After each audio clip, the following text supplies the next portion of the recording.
Okay. Hey everyone, welcome to Fringe Features. I'm your host, Christine Treglia, and I'm joined right now by Meg Anderson, whose performance that you'll see in the festival is called My Big Gay Debutante Ball. So welcome, Meg. Thank you. How Good to are be you? here. Great. Good, yeah.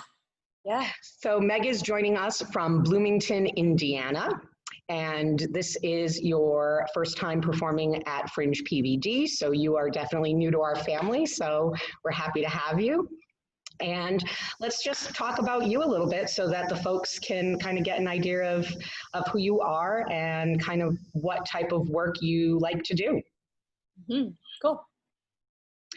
So I've done a little research and it looks like you are multidisciplinary. So you are a musician and a singer and a dancer and a comic. So can you talk a little bit about how those things kind of have influenced your work and where it's taken you? Sure. Well, yeah, I think I just kind of was drawn at an early age. I was drawn to music by virtue of being in church choir, and we had a small church choir, so it was like me and my brother being the only two little kids in the adult church choir. So at 10, I started to really absorb harmonies, 4-part harmonies. And so that, so music has been like a part of my life for a long time. I started to get into dance and theater, and it was a little confusing because I was like, I don't feel like the work that I want to do is very like Broadway musical theater type of work. It's a little bit more experimental. It's a little bit more fringe. So, I just it was hard at first to integrate it, and it still is, because it's hard to know where it fits. And to this day, people are like, well, what describe your work? And I'm like, how much time do you have? So sometimes I just say I'm a performance artist. Sometimes I say I write musicals.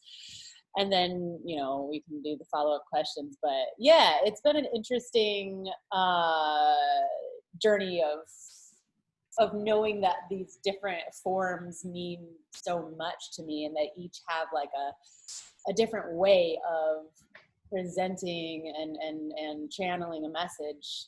So yeah, in terms of comedy, Big Gay Debutante Ball, which now I'm calling My Big Gay Debutante Ball, to kind of like draw out more of like the intimacy of the story. But comedy was a new thing. So Kinetic Dust is my company that has, like, if you go to kineticdust.com, you can see my past work, which is pretty heavy. Like, I would say that it's just, there is a lot of levity, but there isn't really like comedy, at least not consciously. With My Big Gay Debutante Ball, I started investigating my story and like my personal and cultural stories of coming out and grappling with like people asking you questions about your orientation that are dumb questions. And I just had to turn it into comedy, or else I would just be like sad all day, Right. So that's where the comedy came. I just started videoing myself, dealing with like people that were raised in a heteronormative culture, like we all were, and sending these videos to my friends, and they're like, dude, that's funny, you should post that. So that's where the comedy wove in. And it's nice because it helps people, I think, access a topic that can be heavy. Yeah, great. I think that's a good segue so we can talk about this piece specifically. So I see it's described as an epic solo musical, and that it's kind of imagining a world where, when you come out in this fantastic fashion. Can you tell the audience a little bit about maybe how the kernel of that, the idea of telling your story of coming out, how that kind of grew into this imaginary world of how you wish, everybody could come out? Oh, that's sweet. I appreciate that, the way you put that question.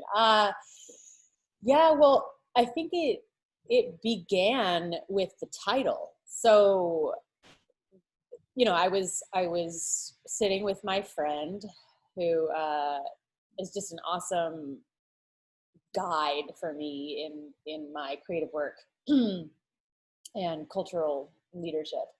And they were, I was talking to them about all the different things that I wanted to explore in my next project. And I knew I wanted to do a piece in the forest because that's, where I feel most alive, and have a secret agenda of like getting audiences into the forest to fall in love with the earth. And so they were, just like holding space for me to talk about these different project ideas. And one was, knew I wanted to do it in the forest. One was like this idea of what's the word? Turning it on its head, subverting the debutante ball. Like I just had this idea of debutante in my mind. But somehow, like, I don't know, I was just roiling it around in my head and telling her all the things. And then like, they were just listening, and then they go, big gay debutante ball in the forest. They just like spoke this to me. And we both started laughing, and like a lot. And that's to this day how I know who my audience is. Like if there's a twinkle in the eye and like a laugh, just like, yeah, you get it. So long way around to answer your question. The fabulousness, the big gay debutante ball, like fabulousness happened right then and there in that title. And it's actually taken a long time, or it's been challenging to marry to create this ritual, because even in creating the show, there's this block against, we don't get to come out that way. We have to come out, in this like scary way. We have to be like, okay, mom and dad, like we like, and justify ourselves. And, and it's like pride is one of those things where we're all kind of coming out together, even if it's for the 50th time. But I just wanted to I wanted to create an experience for myself and that little girl in me that like needed that. She needed to see a big gay debutante in all the poofy princess dress and all the sparkles. Especially for femme lesbians, like, we don't see ourselves. There are no gay Disney princesses, I mean, there may be a closeted one, but right.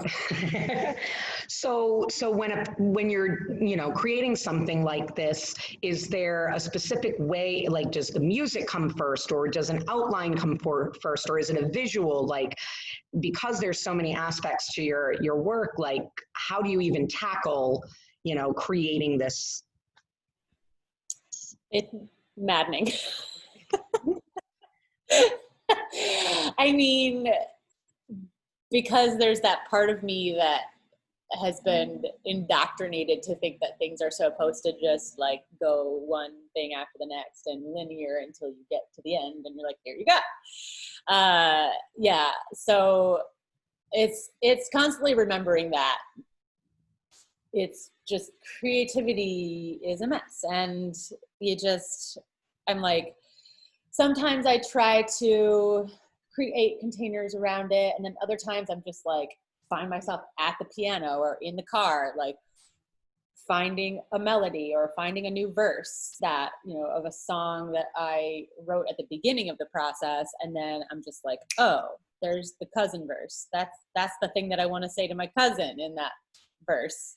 And just, yeah, so it's like this, you know, pixelated experience of things just coming into view. And so that's why I appreciate this Fringe platform, because it just is it's like an unfolding, as opposed to, yeah, like first you write the whole script and then, Right. you know, Yeah. like Yes. some things that I thought were very serious have like turned into comedy bits. And then some things that I thought were going to be comedy bits were like, whew, like they turned into, you know, and it by virtue of performing it, because I had like my first audience, they started laughing at this thing that I thought was supposed to be serious. And I had a choice then and there. I was like, okay, I could like play the laughter edge more, or I could steer them into the experience of having to grapple with heteronormativity every day. And I was like, that's what I want to take them to. I want them to feel that. And so I, right then and there on stage, I shifted that energy. Hey, good. You're here at 1, right? No worries. This life of an artist. So yeah, so let's talk a little bit about, I know, whoops. Sorry. Hello. Hi. I'm so sorry. That's okay. Oh, really? I don't know what's going on. That's okay. Here, I'll just go outside. We are We're taking Fringe trying to, features on the road. This is the life of an artist working in a we're doing it. shared Figure it out. workspace. I know. Okay. So like you said, you've performed this piece before, and now you had the task of kind of fitting it into this Zoom format. right.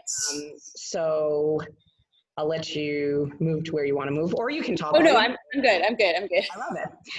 So can you talk a little bit about maybe some of the challenges or some of the things that you've had to work on? Because like we said, this is a very epic show and it contains so much fabulosity. So to do alone in your own world on Zoom, you know, are you finding things that's evolving?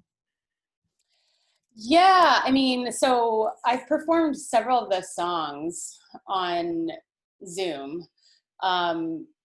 just on like Facebook Live, because there's a thing called Worldwide Open Mic, and it's interesting. I mean, the technological issues are challenging already, you know, as you know, like it's just, but then I'm like having to like have my friend who's like been my tech guy just on Facebook Live, and we're chatting and he was like, I can hear you, but there's a delay. And it's just, I've had to just bring that, like that element just out into the open and just be like, hey, everybody, like, this is what it's like. We're figuring out what it's like to just, you know, be in quarantine and as theater artists, like be on a flat screen, you know? Yeah. And I think it's interesting because you were just talking about having that moment where you were performing a piece that you expected to land one way and the audience, it lands a different way. And we're so used to having that real-time connection. And now we don't have that. So as you're performing, I'm wondering if it's a little bit freeing because you're almost not going to get that feedback. So however you're interpreting it internally. Yeah. No, these are, I mean, this could go on forever, this interview, because, but I think that like the film part of things is really is really interesting and really cool because, hold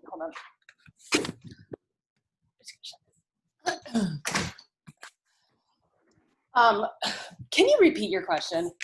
No, I was just asking you to talk a little bit about, like I said, the audience reaction we're so used to as performers having that feedback, and now in this Zoom platform, I feel like it for some artists it might even be a little freeing, because without that, that outside eye that we're constantly looking for how they're reacting to our piece, you're able to really, go into your world, present how you feel it needs to be presented, and it's like you don't even have that input in the moment.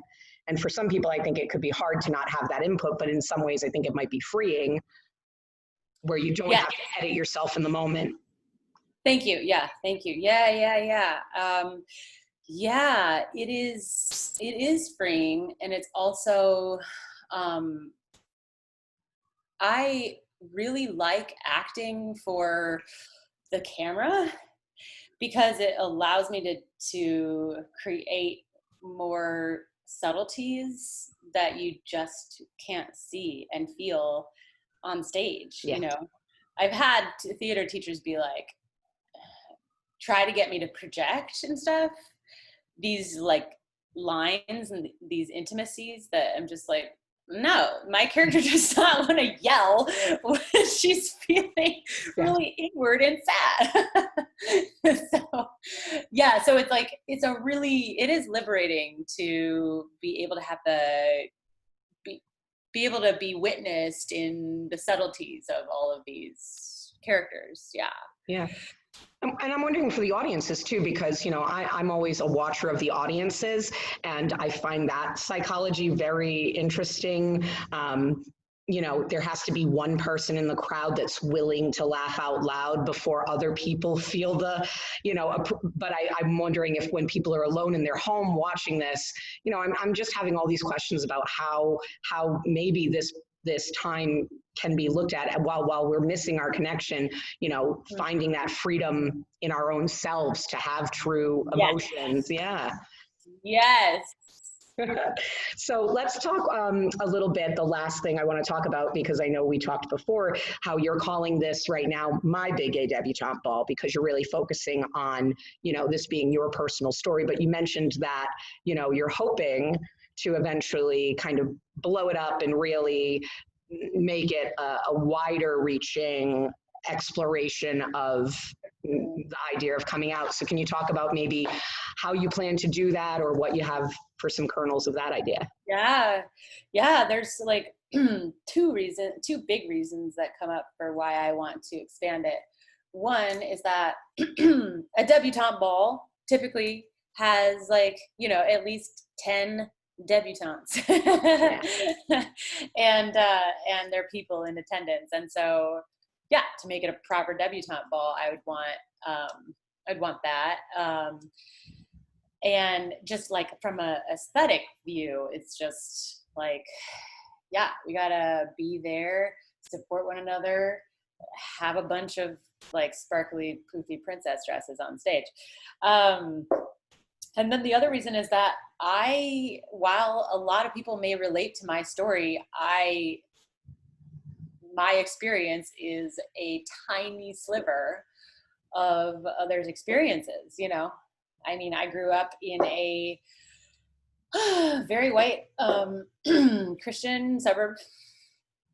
I guess it wasn't all that Christian, but it was just like Christian by default.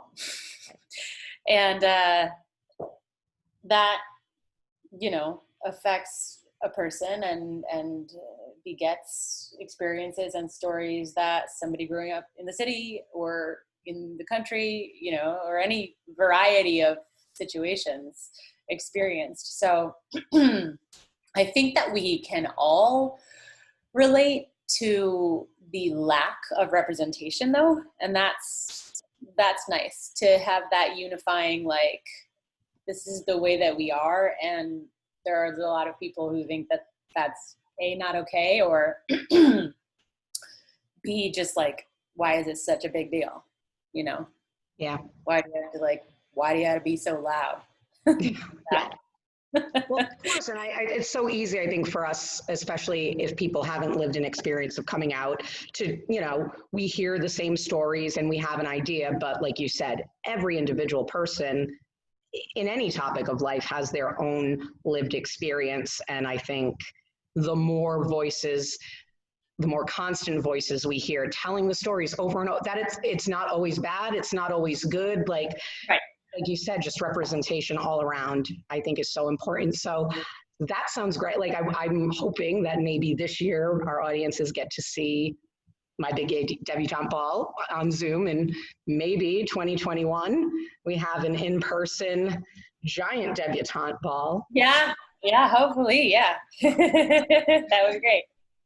So it sounds like audiences can expect fun and love and excitement and probably tears at some point. Yeah. And it just sounds like a fantastic show overall. I appreciate you taking some time to talk with us today so that everybody can get to know you. I want to remind everybody watching that if you want more information about Meg Anderson or My Big Gay Debutante Ball, visit their artist page here on the Fringe website, or like we said, you can visit kineticdust.com to see some of her other work that she's done earlier. And we want to remind you to donate early, donate often to these artists. You'll find the links to donate also on that artist page. 100% of those donations go directly to the artists, as always, here at Fringe PVD. And thank you so much for watching this video. We hope you enjoy the festival. Bye. Hi, thank you.